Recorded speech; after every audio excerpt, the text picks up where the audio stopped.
같이 보실 하나님 말씀은 사사기 19장 1절에서 10절 말씀입니다. 사사기 19장 1절에서 10절 말씀 제가 봉독하도록 하겠습니다. 이스라엘이 왕이 없을 그때에 에브라임 산지 구석에 거류하는 어떤 레위 사람이 유다 베들레헴에서 첩을 맞이하였더니 그 첩이 행음하고 남편을 떠나 유다 베들레헴 그의 아버지의 집에 돌아가서 거기서 넉 달 동안을 지내매 그의 남편이 그 여자에게 다정하게 말하고 그를 데려오고자 하여 하인한 사람과 나귀 2마리를 데리고 그에게로 가매 여자가 그를 인도하여 아버지의 집에 들어가니 그의 여자의 아버지가 그를 보고 기뻐하니라. 그의 장인 곧 그 여자의 아버지가 그를 머물게 하매 그가 3일 동안 그와 함께 머물며 먹고 마시며 거기서 유숙하다가 넷째 날 아침에 일찍이 일어나 떠나고자 하매 그 여자의 아버지가 그의 사위에게 이르되 떡을 조금 먹고 그대의 기력을 돋운 후에 그대의 길을 가라 하니라. 두 사람이 앉아서 함께 먹고 마시매 그 여자의 아버지가 그 사람에게 이르되 청하노니 이 밤을 여기서 유숙하여 그대의 마음을 즐겁게 하라 하니 그 사람이 일어나서 가고자 하되 그의 장인의 간청으로 거기서 다시 유숙하더니 5째 날 아침에 일찍 일어나 떠나고자 하매 그 여자의 아버지가 이르되 청하노니 그대의 기력을 돋우고 해가 기울도록 머물라 하므로 두 사람이 함께 먹고 그 사람이 첩과 하인과 더불어 일어나 떠나고자 하매 그의 장인 곧 그 여자의 아버지가 그에게 이르되 보라 이제 날이 저물어 가니 청하건대 이 밤도 유숙하라. 보라 해가 기울었느니라. 그대는 여기서 유숙하여 그대의 마음을 즐겁게 하고 내일 일찍이 그대의 길을 가서 그대의 집으로 돌아가라 하니 그 사람이 다시 밤을 지내고자 하지 아니하여 일어나서 떠나 여부스 맞은편에 이르렀으니 여부스는 곧 예루살렘이라. 안장 지은 나귀 2마리와 첩이 그와 함께 하였더라. 아멘. 이것은 하나님의 말씀입니다. 좋으신 주님의 은총과 평화가 이 시간 말씀 앞에 모인 우리들과 함께 하시기를 빕니다. 사사기는 여호수아서 다음으로 나오는 책입니다. 여호수아는 이스라엘이 가나안 땅에 정착하게 된 이야기를 다루고 있다면 사사기는 이스라엘이 가나안화되는 과정을 보여줍니다. 하나님의 백성으로 선택을 받은 이스라엘이 가나안의 문화와 우상에 물들어가는 과정을 보여주기 때문에 혹자는 사사기를 하나님의 눈물의 책이다라고 소개하기도 합니다. 타락하고 우상을 섬기는 이스라엘의 고통과 부르짖음을 하나님이 들으시고 그들을 구원하기 위해서 사사를 보내시고 구원하십니다. 그러나 이스라엘은 다시 하나님을 향해 등을 돌리고 악을 행합니다. 그러면 다시 외부 나라의 침략을 받아서 하나님께 부르짖고 하나님은 사사를 통해 구원하십니다. 타락과 심판, 구원, 그리고 다시 타락. 이것이 사사기에 반복되는 패턴입니다. 그리고 갈수록 그 타락의 강도는 점점 강해집니다. 16장까지가 사사들의 행적을 다루고 있었다면 17장부터는 사사를 통해서 구원받았음에도 이스라엘이 퇴락해가는 과정을 다루고 있습니다. 특별히 17장과 18장은 종교적인 퇴락을 다루고 있다면 19장은 윤리적인 퇴락을 다루고 있습니다. 본문은 한 레위인의 이야기를 들려줍니다.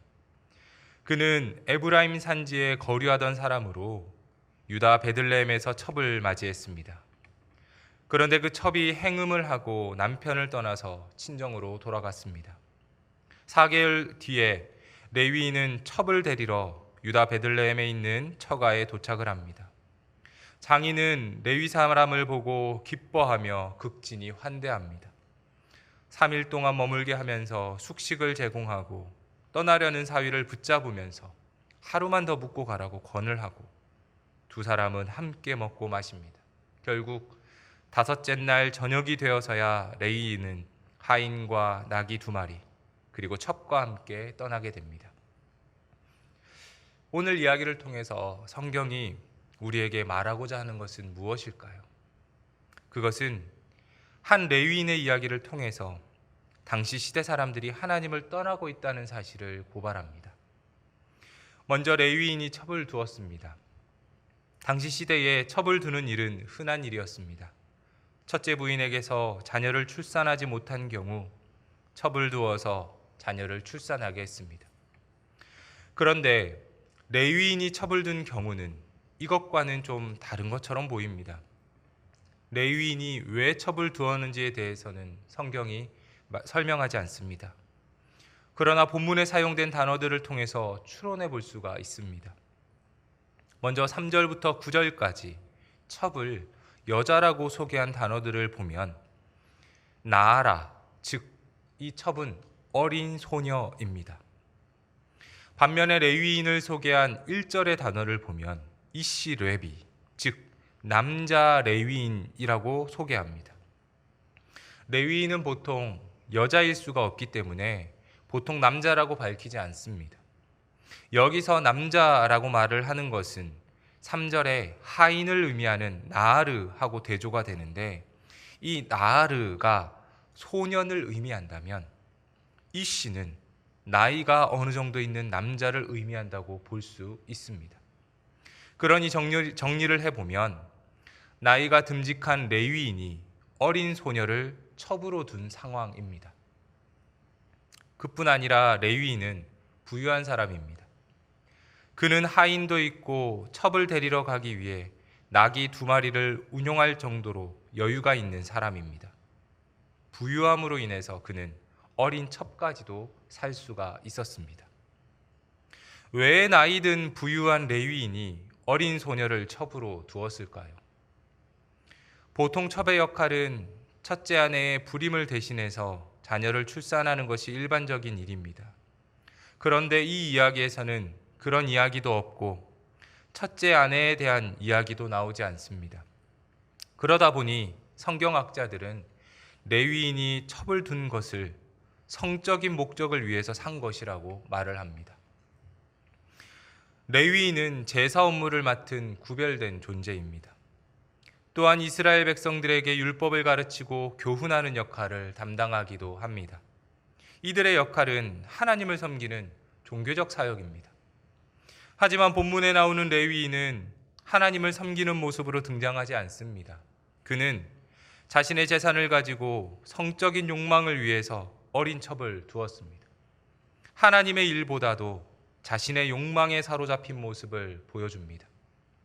그의 모습을 생각해 보면 레위인으로 거룩한 예복을 입고 있었을 것입니다.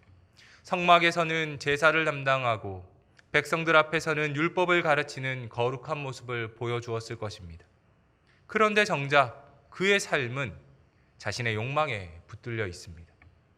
겉으로는 하나님을 잘 섬기는 모습처럼 보이지만 속 사람은 욕망으로 가득 차 있는 것입니다. 하나님을 믿는 것처럼 보이면서도 실상은 자신의 욕망에 이끌려 살고 있습니다. 신앙은 종교 생활이 아니라는 말을 많이 합니다. 신앙을 하나의 일로 생각하는 분들도 있습니다. 마치 주일에 예배드리는 것을 신앙의 전부로 이해한다면 그것은 잘못입니다. 주일 예배를 통해서 하나님의 말씀을 듣고 결단을 했다면 이제 신앙이 완성이 되는 곳은 삶의 자리여야 합니다. 교회에서 시작된 신앙은 각자의 삶의 자리에서 완성이 되어야 합니다. 하지만 신앙을 종교 활동이나 업무로 생각한다면 주일은 하나님의 일을 하고 평일은 자신의 일과 욕망대로 살게 되는 것처럼 구분이 됩니다. 오늘 본문에 나오는 레위인처럼 말입니다. 신앙은 교회에서 하는 것이 아니라 삶의 자리에서 해야 합니다. 이 말은 언제 어디서든 그리스도인으로 살아야 한다는 말입니다. 누가 보든 보지 않든 코람되어 하나님 앞에 서 있는 것처럼 살아가야 합니다. 레위인은 자신의 삶과 신앙을 분리해버렸습니다. 율법을 가르치는 사람으로서 그는 누구보다 하나님의 말씀을 잘 알고 있었을 것이고 제사 업무를 관장하는 사람이니 하나님을 섬기는 것이 어떤 것인지를 잘 알고 있었던 사람이었을 겁니다. 하지만 그는 하나님을 섬기면서도 자신의 욕망을 포기하지 않았습니다. 그러다 보니 자연스럽게 하나님과 욕망 둘을 모두 섬기는 사람으로 살게 되었습니다.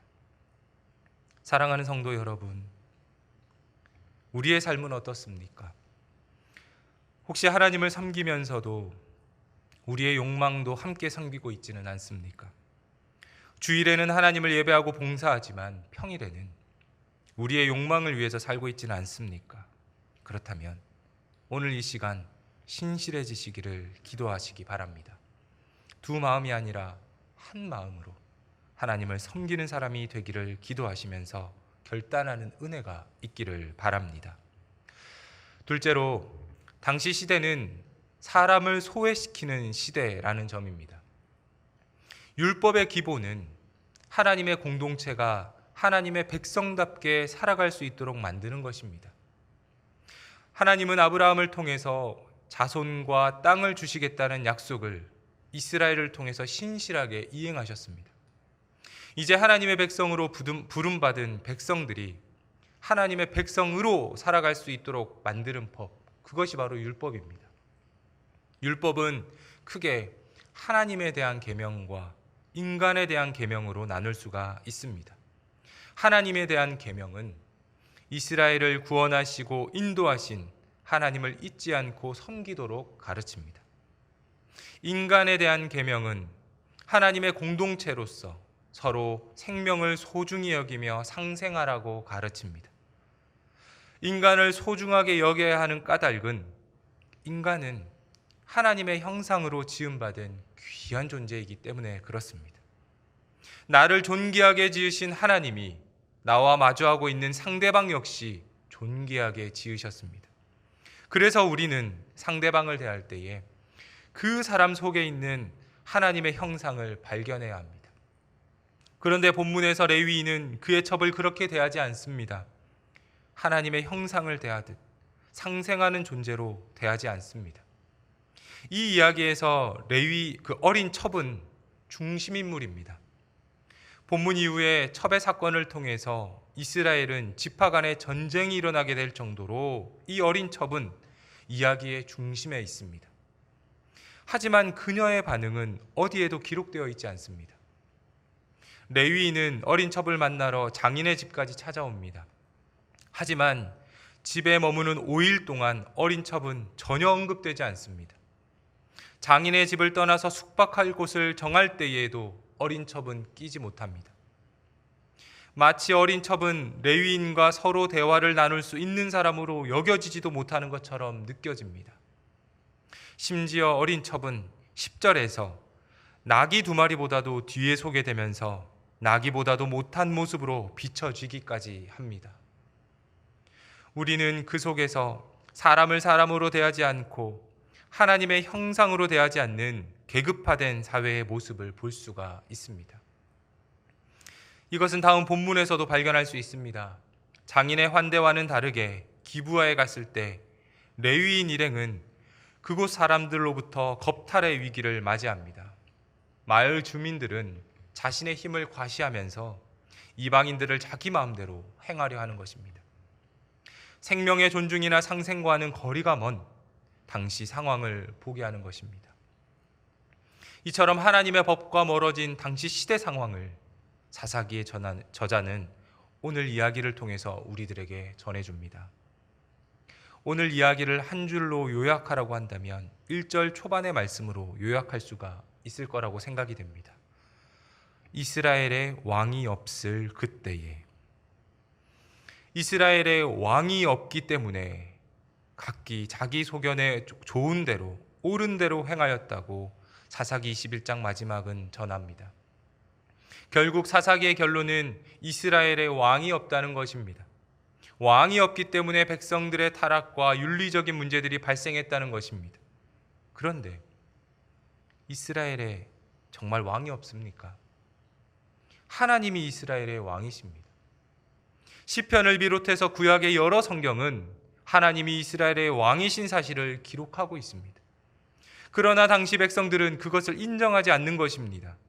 그들은 눈에 보이는 왕을 원했고 하나님을 원하지 않았습니다. 이것이 문제입니다. 당시에 왕이 없는 것이 문제가 아니라 하나님을 왕으로 인정하지 않는 것이 문제입니다. 하나님을 왕으로 인정하지 않으니 백성들은 타락했고 생명을 소중하게 여기지 않으며 하나님의 율법을 함부로 어기면서 욕망대로 살았습니다. 사랑하는 성도 여러분, 우리도 인생 중에 여러 문제들을 만나고 그 속에서 어려움을 겪으면서 살아갑니다. 문제 해결을 위해서 기도하는데 문제가 속 시원하게 해결되지 않을 때도 있습니다. 그럴 때마다 하나님이 과연 계시는지, 내 기도를 왜 안 들어주시는지 속상해하기도 합니다. 만일 지금 현재 이런 상황이 있는 분이 계시다면 저는 오늘 말씀을 생각해 보시기를 권면합니다. 이스라엘의 문제는 왕이 없어서가 아니었습니다.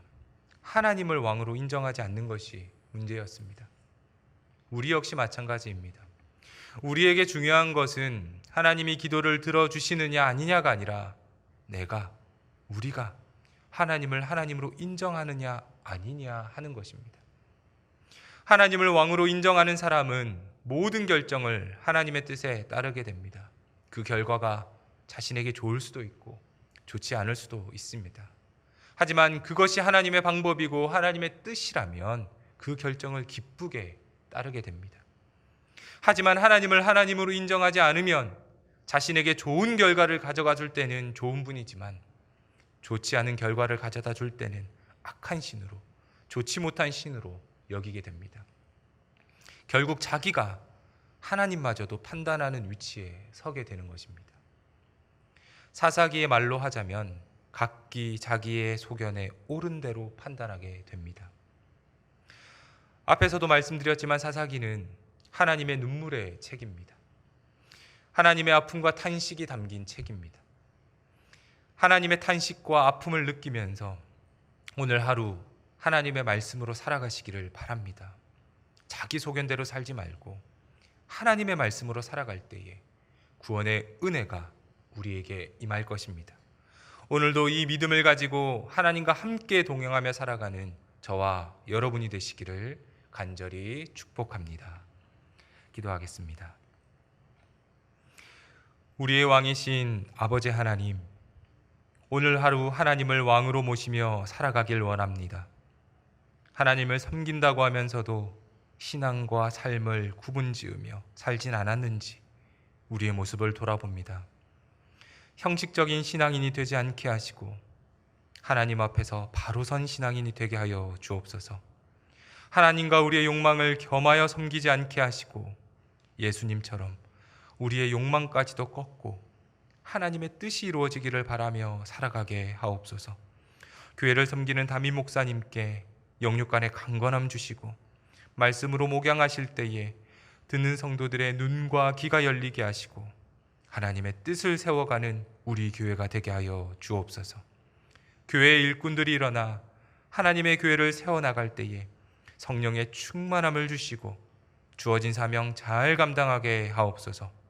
기도로, 물질로, 몸으로 헌신하고 섬기는 성도들의 수고를 받아주시고 하나님의 크신 은혜로 채워 주옵소서.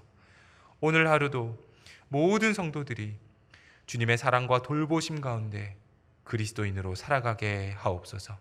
모든 말씀 우리 주 예수 그리스도의 이름으로 기도합니다. 아멘.